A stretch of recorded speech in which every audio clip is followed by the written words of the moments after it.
Are you a songwriter? Are you looking to turn your songwriting passion into a full-time gig? Whether you are just at the start of your songwriting journey or a seasoned industry professional, this show is made for you. Welcome to the Songwriter Show, bringing together songwriting news, interviews, and community. Now, welcome your host, Sarantos. Thank you for tuning in, everyone, and welcome back to the Songwriter Show, right here on Reality Radio 101. I'm your host, Sarantos, a solo music artist who's been writing lyrics for as long as I can remember. Words are very important to me, and that's why I'm thrilled to host this show for you every Tuesday evening. I believe in my heart that every song is a story. Tonight's guest is Darren. Darren Gordon Smith is a composer and multi-instrumentalist and award-winning screenwriter whose work includes Repo, the Genetic Opera, named one of Rolling Stone magazine's top 25 cult movies of all time, and the sci-fi rock and roll com The Second Age of Aquarius. He's been privileged to work on many, many projects. And now, welcome this week's special guest. Welcome to the show. How are you doing tonight, Darren? I'm good. Thanks so much, and thanks so much for having me on. You're welcome, man. You have some impressive credentials, brother. I mean, some of the people you've worked with and the things you've worked on, it's like, I'm like humbled to talk to you. Well, thank you. You know, one of the things I want to ask you, because I loved the Monkees growing up, so you took banjo lessons from Peter? Yes, that's right, from Peter Tork. That's insane. Tell me about that. I don't know why that's the first thing I have to ask you tonight, but you got to tell me about that. That sounds really cool. Well, it's great.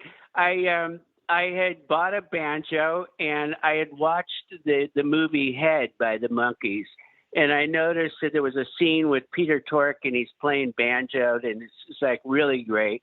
And it was strange. About a week later, I'm in a rehearsal studio, and Peter Tork comes up to me. He's like, "Is that a banjo?" And I'm like, "Yeah." And he goes, and I was like, "Do you give lessons?" He goes, "Yeah." So that's how it started. So he gave me lessons for a while, and he was a great guy. And also, not only just had musical things to give me, but also more or less kind of things that had to do with kind of tutelage about being in the industry, being a young person in the industry, those kinds of things. So he was great on many levels. That's invaluable advice to get from someone, man. Yeah. Yeah. Do you try to pass that forward when you see like a young person? Do you kind of try to give them some advice? Yeah, I do, because one of the best advice that he gave me was he was watching Peter Tork's watching me play, and he's like, "You're really tight." He says, "I understand what it's like to be a young adult." Like, I was young at the time. He's like, a young adult, you want to prove something. You really want to get out there. And he's like, it's going to hold you back, though. You got to relax. You got to not try to prove something. Yeah. And so, yes, to answer that question, I try to give that advice to anybody. Yeah, that's really, really cool, man. Tell us a little bit forget about Peter for a second. How did you get started making music? Okay, I got started. My mom was a classical pianist. My dad was a scientist who had been a trumpeter in jazz in St. Louis during the 1940s. And I just grew up from the first age I can think of just bopping around to music, even while my mom was doing classical recitals. So I really got into it. My first love really was jazz, and I played trumpet. And then, at adolescence, I really got into the Beatles, Rolling Stones, some of the classic rock things, and punk rock at the same time. Yeah, that's really cool. Any family in music? Anyone inspired you from that's genetically related to you? Yeah, pretty much. My mom, she could play anything, and she would play, for example, at hotels, and people would just say, "Hey, Renee, do you know such and such song?" She's like, "I don't know." She's sing it, and people would sing it, and she'd know how to harmonize with the piano. Okay, tell us a little bit about how do you figure out if something you've written is gold? If you're going to run with it, if you're going to forget about it, or if you're going to release it out into the world, work on it, etc.? The main thing would be, after I have the lyrics done, is can I remember the melody? Do I not have to rely on a tape recorder? I do remember years ago reading an interview with Paul McCartney, and not that I'm at all comparing myself to a great person like that, but having said that, he was just saying he never used a tape player. He goes, if the melody isn't memorable enough for him to remember it, then it's not a good melody. And I really find that to be the case. And I also find myself, because I'm a musician at heart, I find myself when I'm not playing an instrument, when I'm walking or I'm driving or I'm taking a shower, those are usually the best times for me to actually compose. Yeah. I don't know about you, but it's torture. Like, I wake up in the middle of the night, I'm in the shower, like the iPhone has like saved me to just like save melodies. And I used to like try to write the lyrics. Now I just put on the recorder and just sing the melody, which has the lyrics too. And again, I don't know, but to me, it just, inspiration strikes at the weirdest times sometimes. Totally. And I feel like it's more stressful to be at night saying, I'm going to remember this thing, than it is to actually put it into your iPhone. Yes. So I agree with you. Yeah, I used to be like that. Oh, I'll remember it in the morning. And in the morning, I have no idea what it was. So I know. And it was like, that was the most brilliant idea I ever had. Why? Yeah. Yeah. I guess, I mean, I'm not going to argue with Sir Paul, but man, that's just me. I have to remember it. And I'm sure like most people, yourself included, or anyone in Nashville, my iPhone is loaded with notes that have all sorts of melodies and different. And honestly, it's kind of funny because I'll write a song. Sometimes I'll kind of look through if I'm looking for a certain idea. But it's kind of funny. I just write new stuff. I don't really even look at that. And there's probably so much gold in those notes, but it's just there's so much content I have, I guess. Yeah, well, I mean, and I noticed you do a song every month, right? Or a song every week? Yeah, I try to put something out every week, but yeah, there's a new song every month. I mean, that's amazing. I think one of the great things of having kind of quantity is that I don't force things like I used to. I think when I was younger, I'd have, idea A and then idea B and idea C. And I think, how can I meld these things together? Yeah. And nowadays I really don't. I really I know that I'm going to have way more ideas than will ever be usable. And so I really want to focus on what is the feeling I'm getting right now in this moment, and not try to be overly clever and overly cute. Just try to focus on the emotion, I guess. Yeah. Tell us about this song we're going to hear in a few minutes. What do you want us to take from it? Well, this is a song from a movie called The Second Age of Aquarius, which is out now in all major streaming platforms. It's a sci-fi rock and roll rom-com about a person who recreates, kind of like Mad Science, recreates their favorite rock star from the 1960s. That's awesome. This guy, man. That's a cool idea. Thanks. And he's a fictitious character called Russell Aquarius. He comes back to life because this computer coder has made a computer, this avatar of this creature. The guy thought it's 1970. He doesn't realize he's in 2022. He just feels like he's crashing at some groupie's house after some drug-fueled experience. So the reason I bring all this up is it's a fun and funny movie, which I co-wrote the script for. And the songs are meant to be the songs from the era that he lived in between 1966 and 1970. And the song that we're going to hear is called The Neverending Cosmic Tour. Okay. And that song in the movie, it's something he worked on right before he died in 1970. But then as he's recreated and comes back to life in 22, he finishes it off. And so it's fun and funny over the top.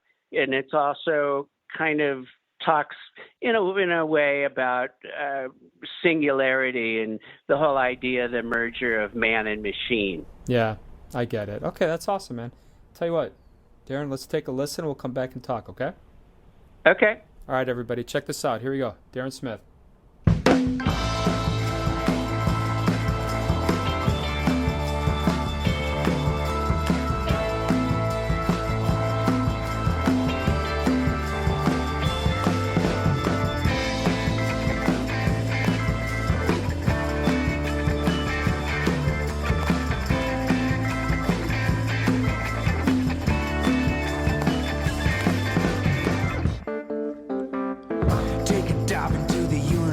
Mind with me, man.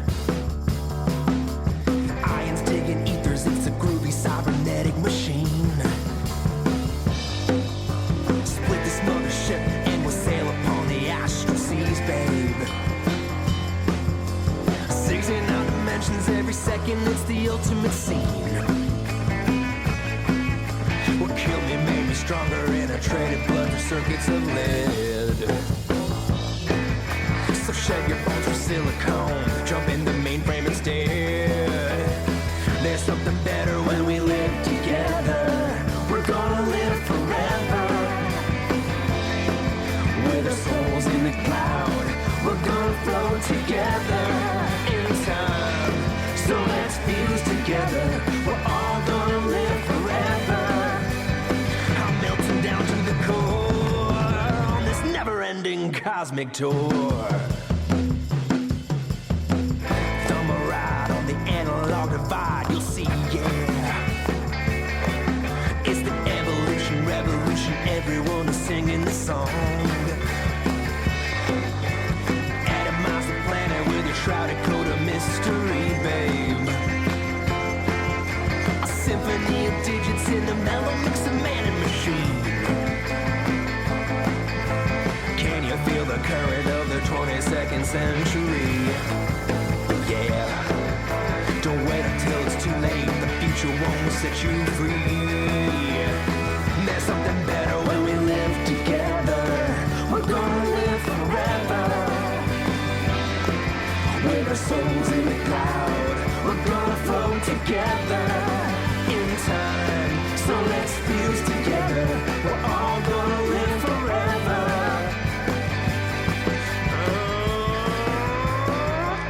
Do it!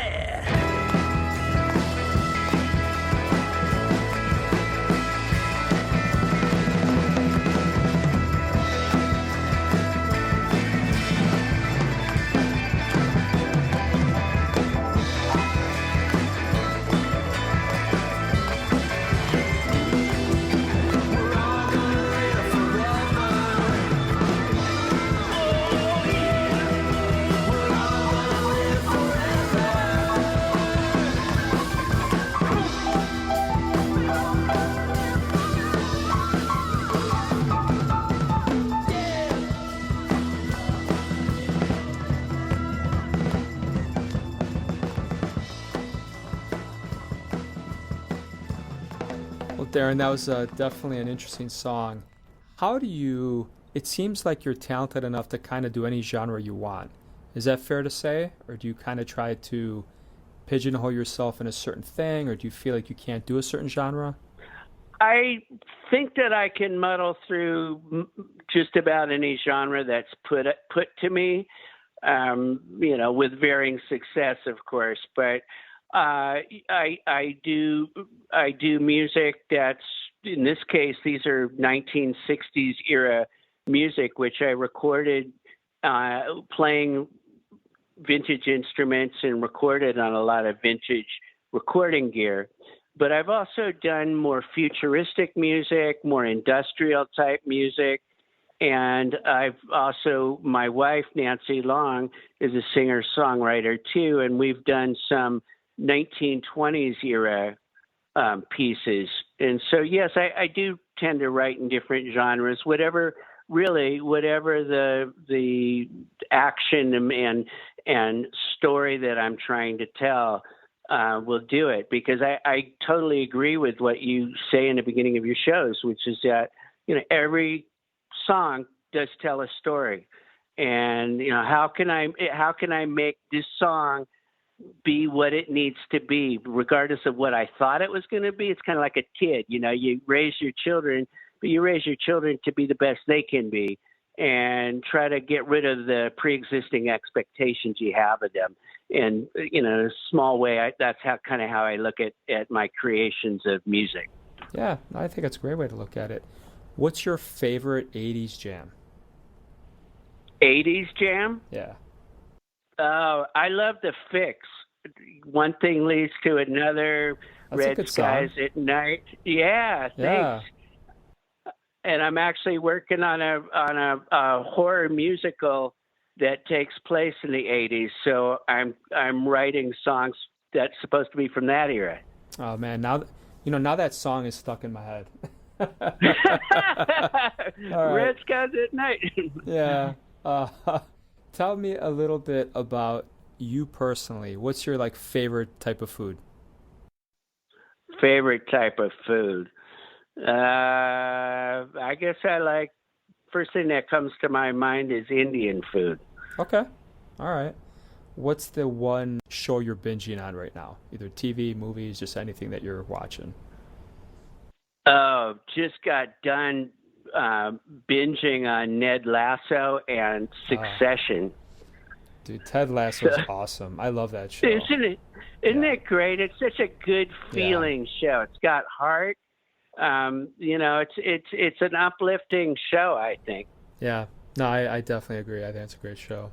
Anything new you got coming out for the fans that you want to share with us in the next few months or this year? Yeah, well, I'm going to be doing more music for Russell Aquarius for this project of the soundtrack for the Second Age of Aquarius. So I have some more 1960s tunes to do. And then I'm going to switch gears because I'm working on this horror movie from the where they time travel to the 1980s. So I'm working on that music and those songs from that era as well. What was your first job? My first job was painting fire zones out on the street with red paint on my hands and knees in the hot California sun. Okay. Not that I sound bitter or anything, but yes. Not at all. No, fond memories, I could tell. Yeah, I know. Oh, I just loved it. Yeah. No. Right, I'm going to be a musician. I'm never doing this thing again. Yeah. All right, so the lotto comes in. You just won $300 million. What would you change about your life? Oh, well, I changed about my life. First of all, studio-wise, having my perfect studio, recording studio that I want. Once I get all the gear that I want, then really the most important thing for me, and this is for my wife as well, is to not only just be able to fund our creative process, but the creative things of our friends, of people that we know who have brilliant ideas but no money, or brilliant ideas and no time with which to do them. So we really want to set up some sort of foundation that could really help in music and in film. That's awesome, dude. All right, Darren. Last question before I let you go. What's the funniest thing that's happened to you in the last week? In the last week? Anything? Can't think of anything funny that happened. No problem, Darren. I want to thank you so much for being on the show tonight with us. Well, thank you so much. Thank you for having me, and I do appreciate, I like your show, and I really appreciate the positive vibes that you give off in your music as well. Thank you. Thank you so much. I'm humbled to hear you say that. Thank you. So to all the fans out there, thank you for listening tonight and sharing a little time with Darren and I. I hope everyone's unique story gets heard around the world. My name is Sarantos. Please join me every Tuesday night to hear other amazing artists share their fascinating behind-the-scenes stories right here at the Songwriter Show on Reality Radio 101. I love you guys. Have a great night. Show me a sign. Can you please be mine? All night long, your smile's going strong. Such a fool to think one look would do. I fell hard for you, and I wanna try, but I'm way too shy, too shy. Every eye in the room can see that my heart is beating so wildly. Do you wanna dance, dance with me? I wanna know, am I too late for the show? Do you realize I'm so paralyzed? Do you wanna dance with me? I'm gonna ask you to dance, ready to take the chance. Though the room's starting to spin, going in for the win. Can't wait anymore, don't care if you say no. Every eye in the room can see that my heart is beating so wildly. Do you wanna dance, dance with me? I wanna know, am I too late for the show? Do you realize I'm so paralyzed? Do you wanna dance with me? I'm looking for a way. I'm gonna find a way.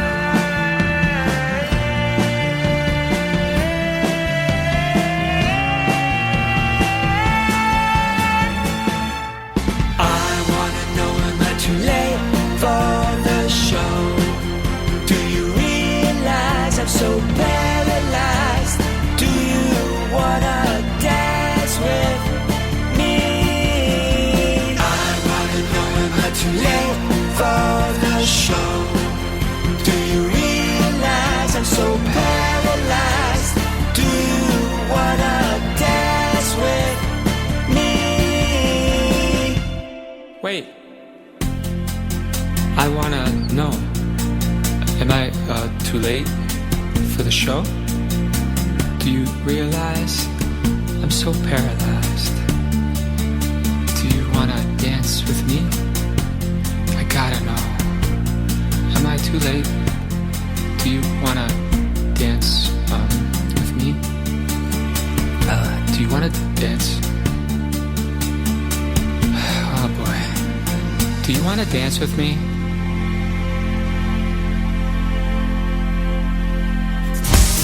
Thank you for listening to The Songwriter Show. To keep the momentum going, head over to www.songwritershow.com and join our free music community of artists, songwriters, and producers. That's www.songwritershow.com.